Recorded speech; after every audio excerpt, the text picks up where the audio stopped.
Hello and welcome. I'm Brother Kirt Christensen in the Bowdish Ward in Spokane East Stake here in Spokane Valley, Washington. And I've been asked today to talk about my experience with the new Family Search. I'm actually the young men's president in the Bowdish Ward, so I'm typically about the last person that would be involved in family history in the entire ward calling tree. Typically, young men's is outside dealing with the scouting program and the young men, and the family history stuff is inside with generally more senior couples, more elderly couples, right? Inside on at the family history library. However, these new revolutionary software that the church has come out with revolutionizes and makes it much, much easier for everyone, especially younger people, to get involved in family history. Because what this does, if you've seen this picture before, this is what family history was when I was a kid, and I'm sure some of you in the same age range remember these Book of Remembrances. And at the time, look at that picture. That shows every temple in existence. There's 12 or 13 temples on there. And so when I was a kid, you had your family history research and documents in something like this, a Book of Remembrances. And sure, it could get pretty thick, and you had all that information, but you were the only people that had that. It was hard copy, printed material. Now, with the new Family Search program, we've taken it from where I only have access to my family tree, but now we have access to the entire family tree, or the family tree. Because if we think about it, in the history of the world, there's really only been one family tree. We're all just a small piece of that family tree, and until now, we've been kind of working in our own little section. But now, with the ability of this new Family Search program, we can see the whole picture. We can see the entire world. Now, Elder Henry B. Eyring said, "The Lord has poured out knowledge about how to make genealogical information available worldwide through technology that a few years ago would have seemed a miracle. With those opportunities, there comes greater obligation to keep our trust with the Lord. Where much is given, much is required." So with that, that's absolutely true. The materials and the resources that have been available to us have been available at no other time in history. And so I'm going to give you a quick introduction to what FamilySearch.org is all about. So when we go to FamilySearch.org, this is what you're going to see there on the home page. And here in a second, you're going to see the pictures change, and I'm going to show you how we go and join for free. There's never any cost. I think they just have join for free so people know that they're not talking paid to join. All right, so when we get to FamilySearch.org, this is what you're going to see. Now, there's a lot of stuff on the homepage. You can get to a lot of different areas, everything that's happening basically in the church for both members and non-members related to genealogy. But what we're going to look at first is this Join for Free link. So click on the Join for Free link, and it's basically a simple registration. You fill in your first name, last name, you create a username, a password, an email, a contact name. Contact name is that everyone can see. And then kind of the bottom is one of the most important sections. If you're a member of the Church of Jesus Christ of Latter-day Saints, you click on yes, of course, and you fill in your membership record number that you can get from your ward clerk. If you're not a member, that's okay as well. This is for everyone in the world. You click no and fill in the rest of the information and hit create an account. So once an account is established, I'm going to walk you through quickly just what's available to you. So there's my username and my password, and I click on stay signed in for 2 weeks. If you're using a public computer, don't do that, but if you're using your computer at home, it's perfectly fine. I click sign in, and the first thing it's going to show you is the fan chart. This is a fabulous representation of your immediate genealogy. I'm going to go to it and show it to you in a couple different forms, but the fan chart is an easy way to graphically depict your grandparents, great-grandparents, and great-great-grandparents. So I'm going to make the screen a little bit smaller so those names show up okay. But the coolest thing is, and kids love this, you can print this, and on a one-sheet page piece of paper, you can see this goes back 1, 2, 3, 4, 5, 6 generations. And it shows you every name and the birth dates and death dates of all your great-great-grandparents on every side in every direction.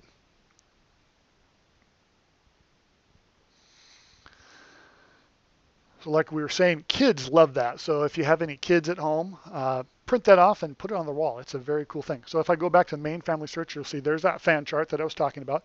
There's also the photo section. This is a kind of a revolutionary thing that we can all upload and submit photos. These are some pictures that I've submitted of an ancestor by the name of Moroni Fisher, who was one of the original founders of Vernal, Utah. He was he was born into an Elias family, if you couldn't tell by the name Moroni. But his family joined the church in England when he was 6 or so, and he came across the plains.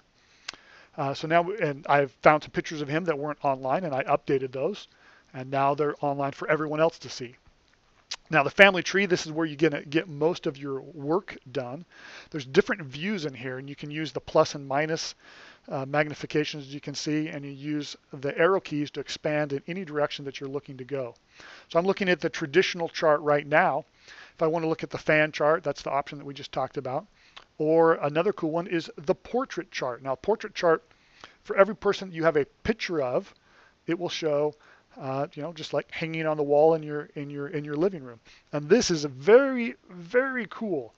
If you ever have, the want to wonder who you most look like, scroll back through some of these pictures. Now, you can add pictures if they're missing, obviously. There's a couple missing on mine that I can search for, but here's a picture of Kirt Christensen. He is the first Christensen that we like to say in my family. He immigrated from Denmark and died in Mink Creek, Idaho, which coincidentally some of my family still lives there in Mink Creek, Idaho, 5 or 6 generations.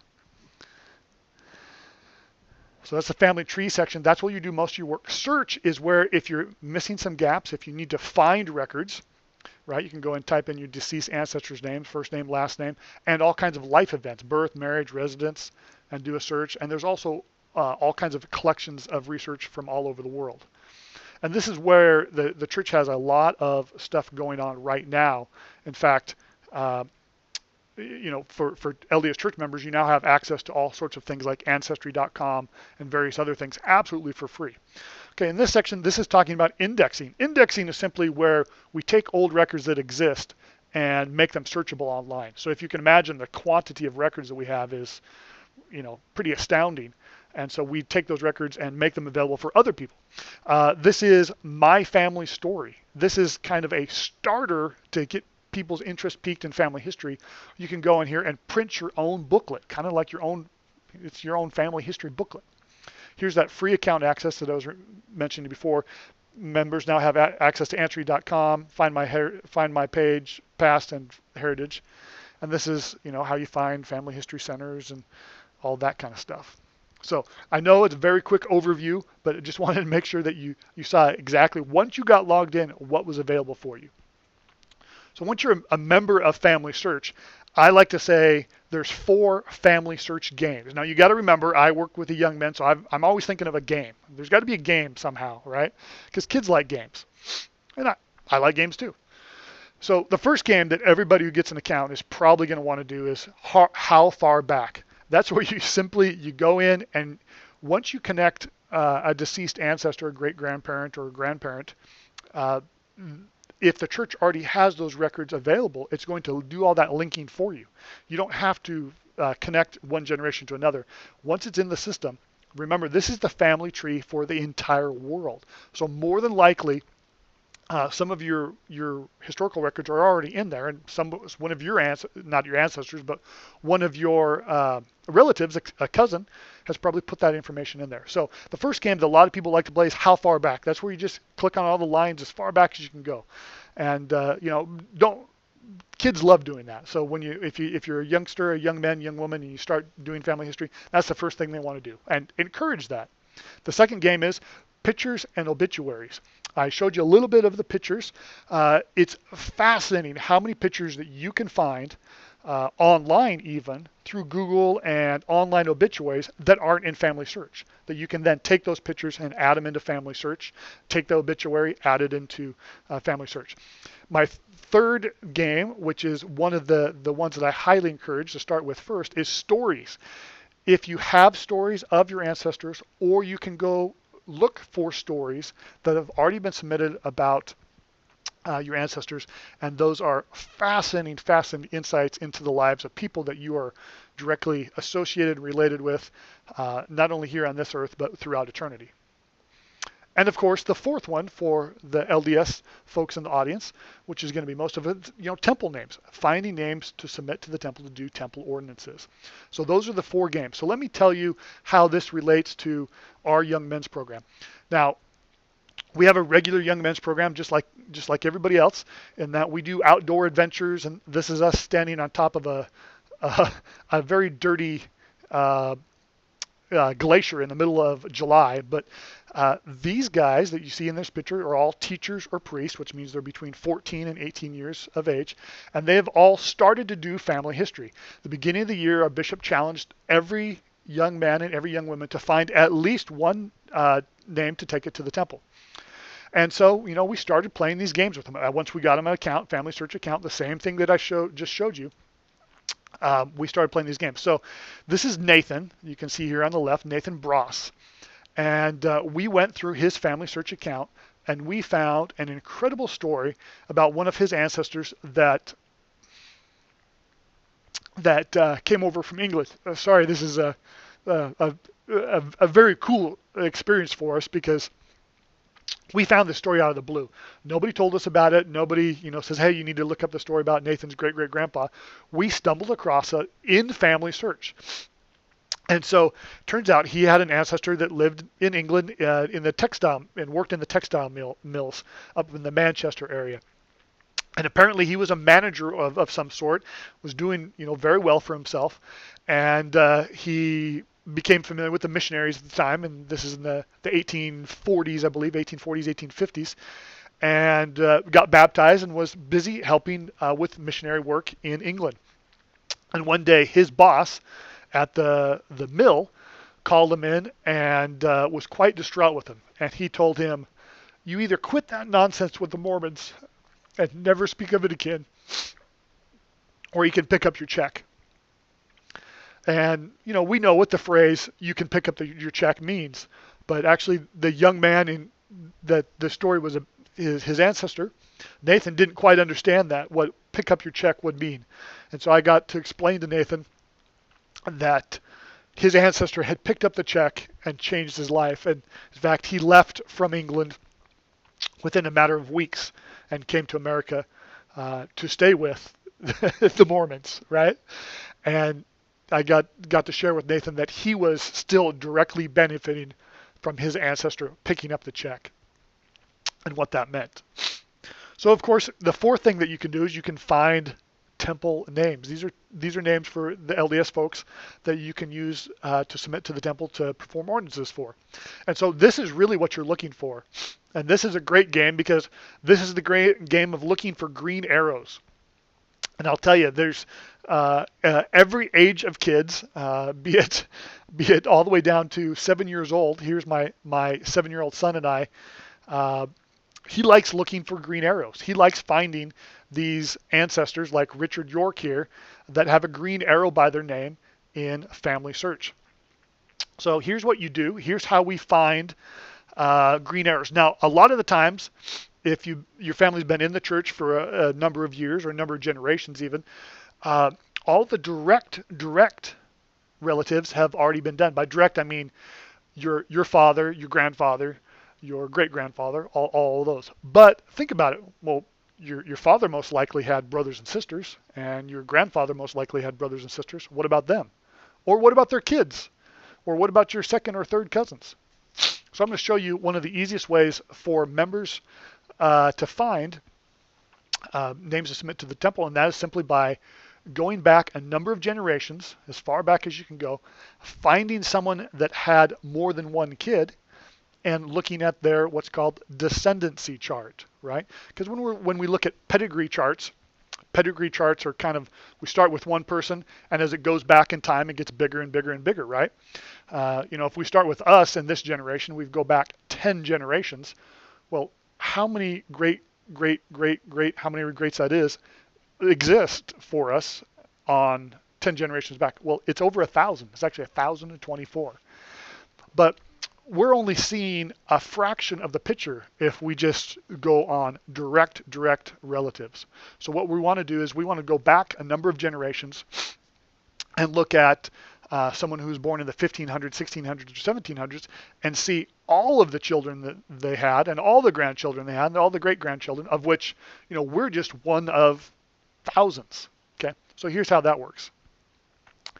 So this is me logging into FamilySearch, and I'm going to start with myself. There's me. I'm looking at the traditional chart, and that's me, Kirt Christensen.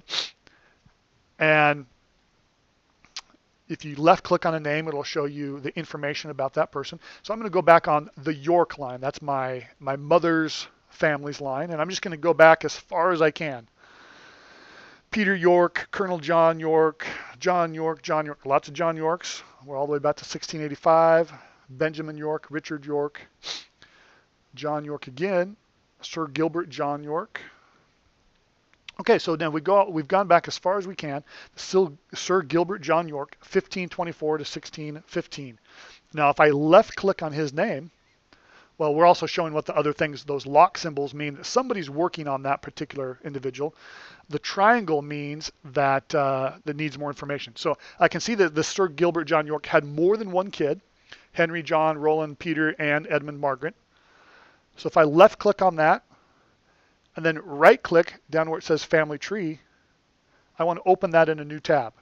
So that's going to take it from showing me a pedigree chart to showing me a descendancy chart. So a descendancy chart gets bigger as we come closer to the current period of time. So you can see there's Sir Gilbert John York, but now I see all of his kids, not just one of them. Right? Now if I click on those arrows, the ones that go back, I'm looking for green arrows of people that I could submit names to do work for. And I could continue going on this line, but I've already done that one actually. I'm just looking to show you an example. Here's Richard York. Boom, right there. Three generations down, Richard York needs some sort of work done for him because you can see by the green arrow. So the next thing I do is I just go click up by that green arrow and it would say request ordinances, and I would read through the information, make sure it's correct, and submit those ordinances and add them onto my list. So if you remember, I was doing this the other day, actually during General Conference with my son, who's 7 years old, and we just counted to see how many green arrows we could find, and we did it during conference, and I kind of got on a roll, and I was having a great time. And so I did it during conference for an hour or so, and then for a couple hours after conference. And that turned into 180 names. It shows 181 there, but I actually had one that I had done earlier. And folks, that's just in a couple hours. And I would dare to venture that most active members who have some genealogy done have this ability to do this exact same thing and find, plenty of names for temple ordinances. So this is not that tough. The huge benefit that we have now is we have all this computer-aided technology that's really revolutionizes the way that we do family history. No longer is family history going to be, something that you do after you retired. And, it still isn't going to involve lots of records and cemeteries and all that. But more and more, it's going to involve the power of computers. So I want to tell you one last story about Bryce. He's another one of my young men. He's actually a priest, so he's almost 18 years old.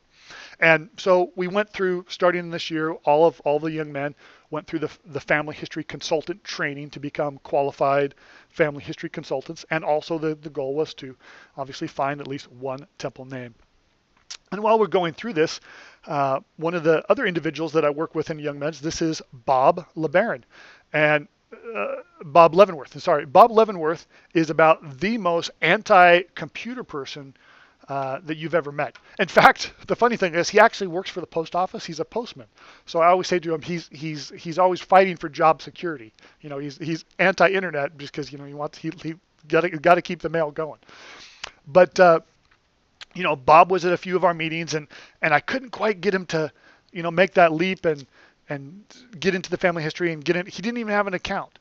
And finally, on the last night, I felt inspired to when we were at the end of this training that we had gone through, taking the young men through, I said to Bryce, Bryce, you've got to go help Bob. He is your first task. So here's how Bryce helped Bob. He helped him create an account, like we've shown you here tonight.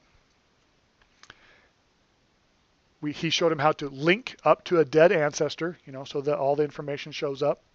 Bob's family's been in the church for a number of years, so as long as he knew the names of one of his great-grandparents or someone who had passed away, he was going to be able to link into that information. We showed him how to find a name, and they did this all in 10 minutes. Now, folks, only 5% of members have ever submitted a name to the temple for temple work. I challenge you. A lot of us here today are in the 5% of members who have already done it. But here's my challenge to you. If you're in the 5%, help the other 95%. If you're in the 95%, you couldn't have picked a better time to get started. So I challenge all of you, if you haven't done this work yet, start doing it now. If you have done it, help others. Brothers and sisters, my life has been richly blessed through this past year since January of learning about family history work and FamilySearch. In fact, I've been able to find over current count 1,300 names to submit for temple work. So, and endless stories like the things that we've talked about with Nathan Bross and Bryce. So thank you for your time, and I say these things in the name of our Lord and Savior Jesus Christ. Amen.